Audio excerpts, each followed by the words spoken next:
சிவபெருமானை போற்றி பாடி அவிநாசி தலத்தில் சிறுவனை உயிர்ப்பித்த சுந்தரர் திருவஞ்சி குளத்திற்கு புனித யாத்திரை மேற்கொண்டிருந்தார். பயணத்தின் நடுவில் பசியின் வேதனையால் மயங்கும் நிலைக்கு ஆளானார். அச்சமயத்தில் அவர் சிவபெருமானை பிரார்த்தித்து தம்மை காக்குமாறு வேண்டினார். அப்போது முதிய தம்பதி தோன்றி பசித்த சுந்தரரின் வேதனையை உணர்ந்து முருங்கை இலைகள் மற்றும் சுவைமிக்க பழங்களை சேர்த்த ஒரு ஒப்பற்ற உணவினை அவருக்கு வழங்கினர்.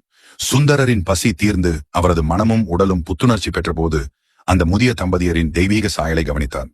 அவர்கள் வேறு யாருமல்ல, பரமசிவனும் இறைவி பார்வதியும் தான் என்ற உண்மையை உணர்ந்தார். சிவபெருமான் பசித்த சுந்தரருக்கு அன்பும் அருளும் நிறைந்த ஒரு விருந்தினை வழங்கியதால் இத்தலத்தில் விருந்தீஸ்வரர் என்ற திருப்பெயருடன் அருள் பாலிக்கிறார்.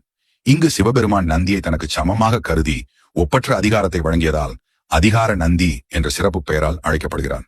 இத்தலத்தில் தைப்பூச திருவிழா மிக பிரம்மாண்டமாக கொண்டாடப்படுகிறது. இத்தல விருட்சமாக முருங்கை மரம் திகழ்கிறது.